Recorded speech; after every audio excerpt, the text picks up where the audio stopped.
what at Tiny Colony are you guys doing to build the community? And then maybe we can tack on a second part question. I love doing these. Are there anything notable that you guys have seen from the community that makes you guys confident in them? Yeah, I mean, we are fully community focused. It's community comes first. Holders come first. It's especially in crypto when you have people, basically investing in your project. The players are invested, and so you got to have their interest at mind first things first. So what we've been doing is we're trying to set up, Discord community that has information, entertainment, and ways for you to get involved in the project for free. So that whether that's leveling up for a giveaway, or whether that's invite contests to get pre-sale spots to buy to mint. We're always trying to give back to the community to get them in the door.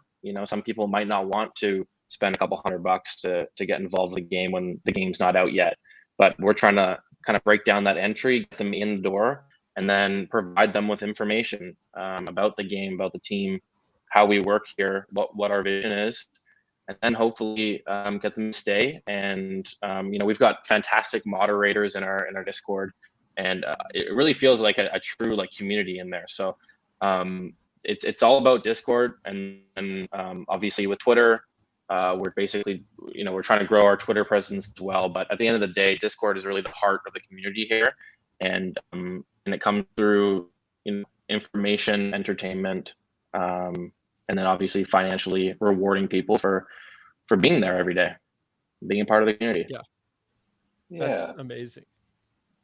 Yeah, just to follow up with what Trevor said, the Tiny Colony, we understand that we're building this project, we're building this game, we're bringing on great partnerships like Fractal and Merit Circle and GBV and some other guilds. And the most important thing is that we want our community to be first, and we fully 100% understand the value of a great community and how important that is to any project. And one of the really important things is listening to the community and in understanding where the community wants the game to go and listening to how they can be involved with development. Hence why we want the governance capabilities of the colonies. And that allows the community to have a voice. And we think that's really important. So just to kind of expand on what Trevor was saying, community engagement and community involvement to be part of this project is paramount. Absolutely. 100%. And just on my end, something I've noticed from the outside is even just the attention you guys have put into the lore. So I want to poke into this a little bit. I mean, I don't think we need to go and break the entire thing down here. You guys obviously put this all out on your medium on for a reason. But I'm curious if you guys could just touch on maybe the biggest and most fundamental points of the lore and why you think it's valuable and how you shaped it that way. Really, what is the lore and what was the point behind it? For sure. Obviously, my background is in film. Storytelling is I would say my expertise, and putting a team together around this story, around this lore, has been an awesome experience. But to tell you a bit about the lore, I didn't want to have the game be about nothing. I didn't want to have the NFTs not linked to anything. I didn't want, obviously there being a TV show, an anime TV series that we had previously discussed and previously thought about, we wanted all of these to be linked together. I want to tell one story. There's the story of these tiny spirits coming down to the underground, and all these kingdoms of ants kind of treating this new energy, new entity differently. And obviously there's, we have a couple of Medium articles out, but we have something exciting really coming up within our new website that's going to go deeper into the lore of each faction and how everything came to be. But obviously, like, we have this massive lore document. It's up to 80 pages now of just full-on content and full-on stories of the Tinyverse within each faction, different characters and how they come into play in each different medium. So obviously the NFTs themselves will be telling their own story. And all of them will link into the characters within the game. Within the game itself, all the quests will be built from this lore. And so all of them will link together in that way as well. all of the factions will have their own types of quests, and so every faction they're working towards something very specific. And then once we get to the anime TV series, people have the NFTs out. There's the game that they can play, and then the anime is going to tell the full story of the Tinyverse and connect everything that we've done up until that point together, and tell this beautiful waterfall of a story that kind of goes into each other. And what I'm most excited for is having the anime come out and people realizing how it's going to affect the economy of the game and the value of the NFTs. I think, to me, that's one of the most interesting aspects of it, because I'm really curious how that's going to work, because that hasn't been done before. And linking all these mediums together and connecting the platforms is just a very exciting thing to do. In terms of the lore writing itself, that's its own department. We have a lead writer, Simon Ryder. He's an incredible industry level writer that I've worked with in the past. And he's been full-time just like writing just so much lore. Him and I have sessions every night going over what he's written, and I'm just so excited to tell the story. I'm excited for people to see the difference between Tiny Colony and other types of blockchain games, and how we're really leaning into the storytelling aspect of it. And I think eliciting emotion and connecting everything in that format is not only the best tool to use to bring people together, but it's also an incredible tool to use to create a brand and a franchise that is here to stay. Because if it's just a game, or if it's just an NFT collection series, people can forget about it in some time. And we want, there's a certain level of interaction within Tiny Colony that I haven't seen before, whether it be the choice within the NFTs, whether it be the different types of game modes that you can play, the different types of events and experiences that you can have, and jumping into the TV show and watching how that affects everything. I think that is the most exciting aspect of it. Yeah, definitely. And I think there's a few key points there. The idea of storytelling and bringing it all together, having a brand more than just a game. Yeah. These are things that I've seen in more successful traditional games. It's not like you just For sure. pop out a game, and it ties back to really the entire concepts we've been hitting at during this entire stream. The fact of bringing the community together, but also understanding that just because you smack blockchain or Web3 gaming in front of something doesn't mean it's the next greatest thing. You actually have to put in the work, see what has traditionally worked, and then looking how to leverage that and then utilize the blockchain. But it still comes down to the fact that you need to create a brand. It needs to be fun, and it needs to be professionally built. So That's I think the between focus. all of those things, yeah, we're seeing that wrapped into one here. So I think that's overall great to see. And even just expanding this up more as being pioneers in the Web3 gaming space, in gaming on the blockchain, where do you guys see this going in the future? What's your general outlook on gaming? You're muted, though. Of course I'm muted. Yeah, for Web3 gaming, I think we're right at the cusp of big expansion. I mean, we see a lot of development in this space, right?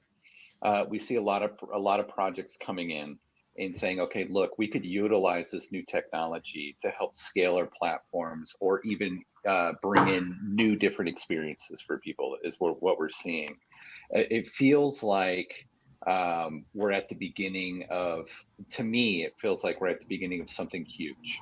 And you see these great projects saying, okay, how can we utilize the scalability, the speeds from Web3, the user engagement and things like that through Web3 based projects? I think, we're directly in line with all of that expansion into this space. And you have big players coming in too, and they're recognizing, like, okay, look, this is big. And I think that's amazing. And it feels that way. I'm sure you probably would agree, Greg. Like, it's over the last few months, we've seen the last 6 months, 8 months, we've seen this just rapid expansion of all these different projects coming up with these great concepts and then utilizing them and taking advantage of that. And I think that's amazing. So in the space, as far as gaming goes, to utilize that scalability with Web3, but also, you know, being flexible with other aspects. So we do see a lot of games are mobile-based games. We do see that is very popular, and a percentage of that is very high. But we also have to realize that the Web3 is also scalable, whereas maybe mobile games have their certain limitations. We know that, right? And so you have to have a balance between all those factors. And I think that that's what we're recognizing now with a lot of projects here at Tiny Colony. We see all those things and we consider all those things too, to make sure that we build a platform that is centered around a user engagement, and at the same time has that balance of that play and earn style, where they come into the game, they're able to experience the game how we see it and what we're building, and not have any barriers. So, you know, as far as Web3 being free to play, that's very important to recognize, that any user can come in and play Tiny Colony. And you don't necessarily have to own a colony NFT or a character NFT to start to be able to play. However, to have the full engagement in all those rich experiences, and to experience the lore and the different factions and all those things in the story, it's definitely recommended to be able to do that, to have the full user engagement. Being Web3 based allows us to do that. That's the thing. So Yeah. That's where I see it going. That's amazing, Topher. And I agree on that as well. Just seeing everything coalesce into one, and even just coming from gaming growing up, like a lot of these values that we're seeing that are driven in this space are things that aren't too far off from traditional gaming. And I think it's just a lot of it is, as more users start to come in, as actual and robust games start to be built out, it'll be a no brainer for a lot of gamers to come in. Things like buying skins on CSGO. We're already seeing people value these in-game items a lot. So being able to have transferable value, not have to go on forums and digging through random things to try to sell or buy items, and just having it much more open and transferable, the parallels are already there. It's more of a matter of just building well at this point, and I think the most of the users will continue to bridge over. And Yeah. so yeah, 100%. So that's like my take on that there. And really starting to wrap this up here and tie it back into Tiny Colony, I'm curious, what are some things that you're excited for in the short term and in the long term in the focus of what you guys are building? Yeah, there's a lot to look forward to. There's a lot that we're building. I think, something short term that I'm really excited about is treating the holders, airdropping airdropping NFTs to the holders that they're not necessarily expecting right now. And we're it's going to be a surprise, and we'll obviously announce it in time. But we really want this to kind of we want the colony holders to understand why we will treat them for the long term. Not just that, we also have our character NFTs coming up. And something that I'm really excited about is to see the reaction of our community to the characters, because as you know, a lot of programmatically generated collections have one plate, so one body, and there's multiple assets on top. We have 54 different plates of characters, and each of them have multiple assets. So, and that adds up to a certain number of NFTs within the collection. But similar to the colony sale, the way the fractal UI will be built is, there will be multiple factions, and then you will randomize a rarity within that once you mint. So we haven't announced this, we haven't mentioned this. This is the first time we're talking about it. But yeah, I'm really excited for the community to see all these incredible characters and understand the level of work that has gone into creating these characters, because Zach, our lead artist, has been drawing assets for 12 hours a day for the past month, and they're all incredible, just top quality. And I'm super proud of him and his ability to tell the story through these assets, because it's not an easy thing to do. And rolling out that collection, I think, is going to change the game for Tiny Colony, because it's going to show how the lengths that we're willing to go to be a completely different game, be a completely different blockchain experience for the users and for the community. And for the long term, obviously rolling out the game and Um, I personally try to be kind of protective of some of the game assets that we want to leak and that we want to showcase. But after the colony sale, I told the guys that we're gonna start doing that now. So I'm really excited about showing different game mechanics, different cells, different characters, character movements, building mechanics, all of that over the next month. Our community should expect that for sure. And obviously, something that I have a bias towards and I'm super excited about is the anime series itself. Being my background being in film and being a storyteller, that's something that I cannot wait to sink my teeth into. And I'm starting to begin the development stages of getting the crew on that side together, because as I mentioned, the company is its own beast, the game is its own beast, and then there's the anime. So running all these three machines is a pleasure, is a hell of an experience, I gotta say. But having a team like the guys you see on the screen here, it makes it even better. It makes every day worth it. It makes the push enjoyable, and it makes the entire journey worth it. So I'm really excited to show the community what we've been working on, what we have in the works for later on. We obviously have a crazy roadmap with so many things that we want to achieve, but and we are not one to not understand the level of resources that we need to be able to achieve the certain tasks that we want to achieve. So we are going under a second level of expansion. So last month we were 4 people. This month we're 40. I'm curious to see where we're at, next month. So we're growing rapidly. We have a lot to say. We have a lot to show. We have a lot of different content coming out in so many different mediums. And we're just excited to see the community react to all that. 100%. And I think this space is moving so quick, and one of the things the community is most hungry for is seeing more of these in-game assets and For trailers sure. leaked, and it sounds like you guys are getting ready to do that. So I think that's when things will really pick up pace. I mean, even here I've had someone ask me at Mountain Dow, they're like, oh, when are there going to be more assets, when are there going to be more trailers? So I know the community has definitely built up some hype for that, and For really sure. excited overall. And that really wraps up everything I had to ask. So, Arisha, Topher, Mitch, and Trevor, like it was great having you guys on. And there's definitely a lot more developments coming out. This won't be the last time we spoke. I know you guys had a Twitter Spaces AMA with Tom as well.